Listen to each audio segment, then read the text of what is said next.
ಒಂದು ಪ್ರಶ್ನೆ ಶ್ರೀ ಮಹರ್ಷಿ ವಾಲ್ಮೀಕಿಯವರ ಜೀವನವನ್ನೇ ಬದಲಾಯಿಸಿತು. ಆ ಪ್ರಶ್ನೆ ಏನು ಅಂತ ಗೊತ್ತಾ?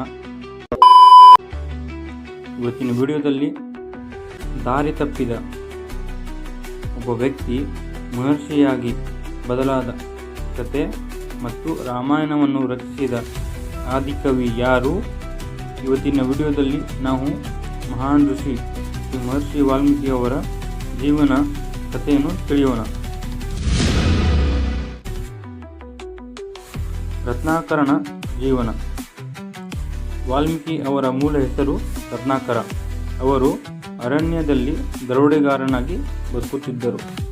ಕುಟುಂಬಕ್ಕಾಗಿ ಜನರನ್ನು ದೋಚಿ ಜೀವನ ನಡೆಸುತ್ತಿದ್ದರು. ಒಂದು ದಿನ ಮಹರ್ಷಿ ನಾರದ ಅರಣ್ಯದಲ್ಲಿ ಸಾಗುತ್ತಿದ್ದರು. ರತ್ನಾಕರ ಅವರನ್ನು ದರೋಡೆ ಮಾಡಲು ತಡೆಯುತ್ತಾರೆ. ಆಗ ನಾರದರು ಕೇಳಿದ ಪ್ರಶ್ನೆ, ನೀನು ಮಾಡುವ ಪಾಪದಲ್ಲಿ ನಿನ್ನ ಕುಟುಂಬದವರು ಪಾಲುದಾರರಾಗುವರಾ? ಆ ಕ್ಷಣದಲ್ಲಿ ರತ್ನಾಕರನು ಮನೆಗೆ ಹೋಗಿ ಕೇಳಿದಾಗ ಕುಟುಂಬದವರು ಹೇಳಿದರು, ನಾನು ನಿನ್ನ ಜೊತೆ ಪಾಪದಲ್ಲಿ ಪಾಲುದಾರರಲ್ಲ. ಅದೇ ಕ್ಷಣ ರತ್ನಾಕರನ ಮನಸ್ಸು ಬದಲಾಗುತ್ತದೆ. ತಪಸ್ಸು ಮತ್ತು ವಾಲ್ಮೀಕಿ ಆಗುವಿಕೆ. ನಾರದ ಮಹರ್ಷಿಗಳು ರತ್ನಾಕರನಿಗೆ ರಾಮನಾಮ ಜಪಿಸಲು ಹೇಳಿದರು. ಆದರೆ ಅವರಿಗೆ ರಾಮ ಅಂತ ಹೇಳಲು ಆಗಲಿಲ್ಲ.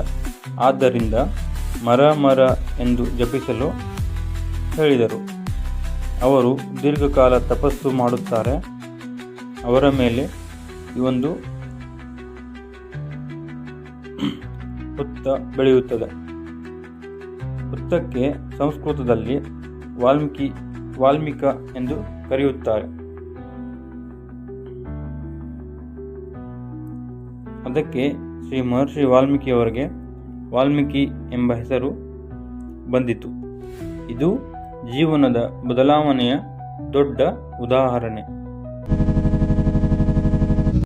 ರಾಮಾಯಣ ರಚನೆ.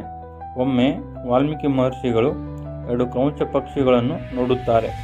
ಒಬ್ಬ ಬೇಟೆಗಾರ ಪಕ್ಷಿಯನ್ನು ಪಡೆದು ಕೊಲ್ಲುತ್ತಾನೆ. ಅದನ್ನು ನೋಡಿ ಅವರ ಮನಸ್ಸಿನಲ್ಲಿ ದುಃಖದಿಂದ ಒಂದು ಶ್ಲೋಕ ಹೊರಬರುತ್ತದೆ. ಆ ಬಂದಿರುವಂಥ ಶ್ಲೋಕವೇ ರಾಮಾಯಣದ ಮೊದಲ ಶ್ಲೋಕವಾಗಿ ಪರಿವರ್ತನೆಯಾಗುತ್ತದೆ. ಅದರಿಂದ ಅವರಿಗೆ ಆದಿಕವಿ ಎಂಬ ಹೆಸರು ಬಂದಿದೆ. ನಂತರ ಅವರು ಮಹಾಕಾವ್ಯವಾದ ರಾಮಾಯಣ ರಚಿಸಿದರು. ಈ ಕಾವ್ಯದಲ್ಲಿ ಶ್ರೀರಾಮನ ಆದರ್ಶ ಜೀವನ, ಸೀತಾಮಾತೆಯ ಶುದ್ಧತೆ, ಲಕ್ಷ್ಮಣನ ಭಕ್ತಿ, ಹನುಮಂತನ ನಿಷ್ಠೆ ಎಲ್ಲವನ್ನೂ ವಿವರಿಸಲಾಗಿದೆ. ಈ ಶ್ಲೋಕವು ಸುಮಾರು 24,000 ಶ್ಲೋಕಗಳಿರುವ ಮಹಾಕಾವ್ಯ ಇದಾಗಿದೆ.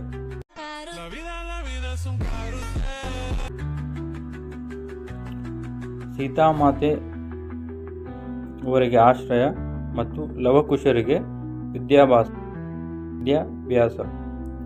ವನವಾಸದ ಸಮಯದಲ್ಲಿ ಸೀತಾಮಾತೆ ವಾಲ್ಮೀಕಿ ಆಶ್ರಮದಲ್ಲಿ ವಾಸಿಸುತ್ತಾರೆ ಮತ್ತು ಅಲ್ಲಿ ಲವಕುಶರು ಜನಿಸುತ್ತಾರೆ. ವಾಲ್ಮೀಕಿ ಮಹರ್ಷಿಗಳೇ ಅವರಿಗೆ ಶಿಕ್ಷಣ ಕೂಡ ನೀಡುತ್ತಾರೆ. ಅದರಿಂದಲೇ ಲವಕುಶರು ರಾಮಾಯಣವನ್ನು ರಾಮನ ಮುಂದೆ ಹಾಡುತ್ತಾರೆ. ವಾಲ್ಮೀಕಿ ಅವರ ಮಹತ್ವ. ಪಾಪಿಯಿಂದ ಮಹರ್ಷಿಯಾದ ಮಹಾನ್ ವ್ಯಕ್ತಿ, ಆದಿಕವಿ, ರಾಮಾಯಣದ ರಚನೆಕಾರ, ಧರ್ಮದ ಮಾರ್ಗದರ್ಶಕ. ಅವರ ಜೀವನ ನಮಗೆ ಹೇಳುವ ಸಂದೇಶ ಏನು? ಯಾರೇ ಆಗಿರಲಿ ಜೀವನವನ್ನು ಬದಲಿಸಿಕೊಳ್ಳಬಹುದು. ನಿಮಗೆ ಈ ವಿಡಿಯೋ ಇಷ್ಟ ಆದರೆ ಲೈಕ್ ಮಾಡಿ. ಮತ್ತಷ್ಟು ಧಾರ್ಮಿಕ ಮತ್ತು ಪ್ರೇರಣಾದಾಯಕ ಕಥೆಗಳಿಗಾಗಿ ನಮ್ಮ ಚಾನೆಲನ್ನು ಸಬ್ಸ್ಕ್ರೈಬ್ ಮಾಡಿ.